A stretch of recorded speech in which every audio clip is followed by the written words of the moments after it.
یہ کس وجہ سے کہ اس کے لیے اتنی بڑی ہستیوں نے قربانی کی، باقاعدہ خون بہایا، معصوم خون بہایا، بہترین سے بہترین خون بہایا، تب جا کر اللہ کے لیے ہم کر۔ اس لیے حضور صلی اللہ علیہ وسلم خود تمنا رکھتے تھے کہ میرے دل میں یہ تمنا ہے، شہادت سے بات کی 3 مرتبہ شہادت کا بات کروں، ایران خدا نے شہید کر دیا، امت کو بھی یہ ترتیب دل میں شہادت کی جذبہ رکھتے ہیں، مرنے تو ہے۔ سیدنا حسین رضی اللہ عنہ کیا فرمایا، اگر میں پیدا ہوا ہوں موت کے لیے، پھر خدا کے قسم شہادت سے بہترین موت اور کوئی نہیں۔ سیدنا حسین، اگر میں پیدا ہوا ہوں موت کے لیے، پھر شہادت سے بہترین موت کوئی نہیں ہے۔ باقی سب کی روح قبض کرنے کے لیے ملک الموت اور آپ کے ساتھی پہنچتے ہیں، شہید کی روح خود اللہ قبض کرتا ہے۔ اتنا بڑا مقام بتائی کسی اور کو نصیب ہوتا ہے؟ حضور صلی اللہ علیہ وسلم فرماتے ہیں وہ شخص منافقت کی موت مرے گا جس کے دل میں شہادت کی آرزو نہ ہو۔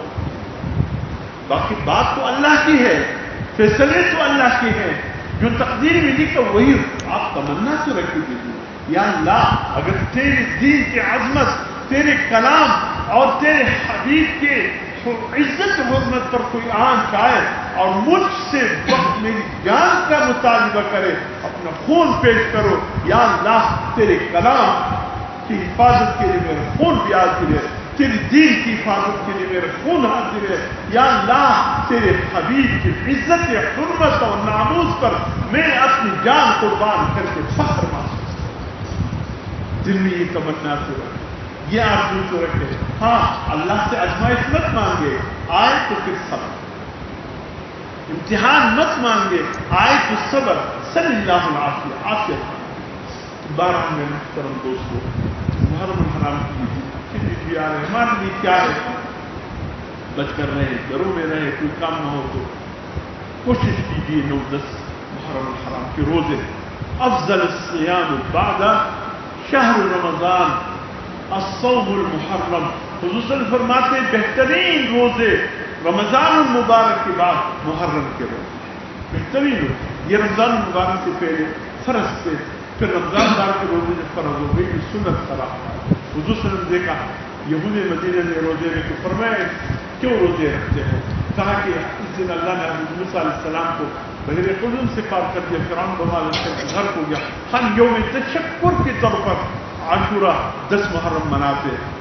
حضور صلی اللہ علیہ وسلم فرمایا میرے بھائی ہیں موسیٰ علیہ السلام، آئی 10 سال زندہ رہا تو میں بھی امت کو کہوں گا 10 محرم کا روزہ رکھے، لیکن خالف الیہود والنصارى، یہود اور نصارہ کی مخالفت کرو، وہ خالی ایک دن روزہ رکھتے، تم 2 دن رکھو، 9 10 10 11، یعنی 2 دن رکھو تاکہ یہود خالی 10 محرم کا رکھتے ان کی مخالفت۔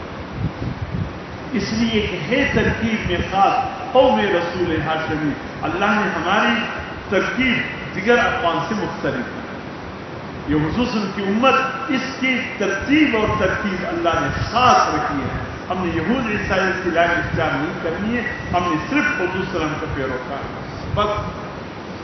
اور یہ بھی ہے توبۃ نصوحا، توبے کی تجدید کرو۔ اس محرم کے مہینے میں اللہ کے سامنے سے توبہ کیے گناہوں سے پھر توبہ کر کے اس کی تجدید، یہ اچھے کام یہ کرنے کے روزہ رکھتے اللہ پاک